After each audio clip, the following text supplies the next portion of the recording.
अब देखते हैं, आप स्पेशली एक एक करके पढ़ेंगे। चार्टर एक्ट 1793 माने 1793 का चार्टर एक्ट में क्या क्या था।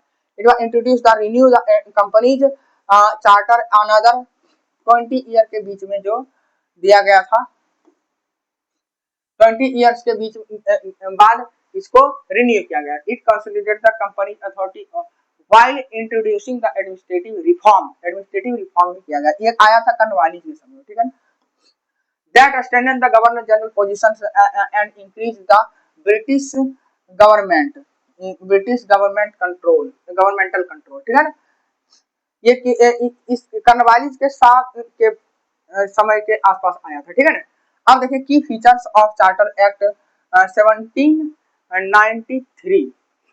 एक्सटेंशन ऑफ ओवरराइडिंग पावर को क्या क्या एक्सटेंड किया गया। लॉर्ड कर्नवालिस, देखिए यहाँ पर लिखा है Lord Cornwallis over his council were extended to all future governor general, माने भविष्य में आने वाले जितने भी गवर्नर जनरल था उसके लिए ये चीज बढ़ा दिया गया कि वो अपने कमिटी माने जो उसका काउंसिल है उसके डिसीजन को भी ओवरराइड करता है। This provision ensure the governor general had the final authority. यही प्रोविजन क्या किया है, गवर्नर जनरल के पास फाइनल अथॉरिटी को स्थापित किया, ठीक है ना। Decision making particularly in case of dispute, माने विवाद के मुद्दे पर खासकर, ठीक है ना। अगला देखते हैं central authority. The governor general was given greater power over the government of subordinate presidency कौन कौन था, तो बॉम्बे और Madras. The governor general was given greater power over the government of subordinate जो राज्य था, समझे कि ये बॉम्बे और मद्रास के प्रति और ज्यादा उसको पावर दिया गया। Move aim to strengthen the centralise, माने इस मूव ने जिसे ज्यादा उस पर और पावर दे दिया गया, तो इस मूव ने क्या किया, तो सेंट्रलाइजेशन एडमिनिस्ट्रेशन को और मजबूत किया और रिड्यूस किया गया किसका, inefficiency caused by the conflict of authority. माने जैसे अलग अलग, जैसे इसका कहना वो नहीं माना, उसका कहना ये नहीं माना, तो मतलब उसको और अधीन कर दिया गया, जिसके कारण से यहाँ से जो आदेश मिलता था बंगाल से वो उसको मानना ही पड़ता था, ठीक है ना। तो वही चीज कर रहे हैं, सेंट्रलाइज्ड एडमिनिस्ट्रेशन को और मजबूत किया गया और कॉन्फ्लिक्ट में विवाद, अथॉरिटी के बीच में जो विवाद होता था उसको खत्म कर दिया गया, ठीक है। अगला देखते हैं trade monopoly renewal. The company monopoly over trade in India was extended another 20 years.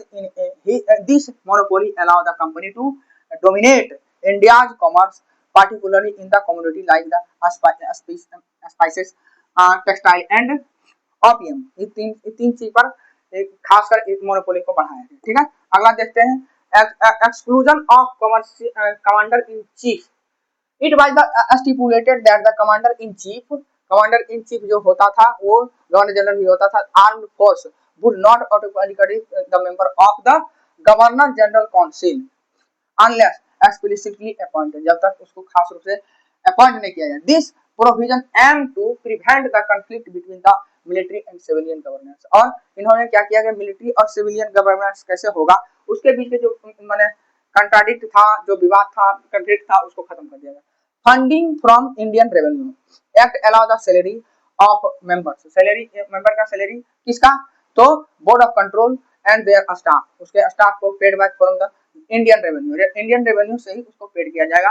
This reinforce the British sovereignty over the Indian finance, माने इन्होंने क्या किया, तो ब्रिटिश सॉवरेनिटी को किस पर, भारतीय फाइनेंस पर, भारतीय वित्त पर क्या किया, स्थापित किया, ठीक है। सिग्निफिकेंस ऑफ चार्टर एक्ट 1793, क्या इसका विशेषता है, तो charter act of 1970 mark the further step toward the consolidating the British authority in India. It reinforced the centralization of power, ठीक है, in the hands of Governor General and diminish the authority of subordinate, माने इसका subordinate presidency जो था उसके autonomy को क्या करते हैं, पूरी तरह से समाप्त कर दिया, डिमिनिश कर दिया, समझे। The continued trade monopoly ensured the company's financial dominance, माने कंपनी का फाइनेंशियल डोमिनेंस अभी भी था but limited in economic opportunity. Indian merchant जो इंडियन व्यापारी था उसके क्या कर रहा है, उसके अपॉर्चुनिटी माने उसके अवसर को क्या कर दिया, काफी सीमित कर दिया गया, ठीक है।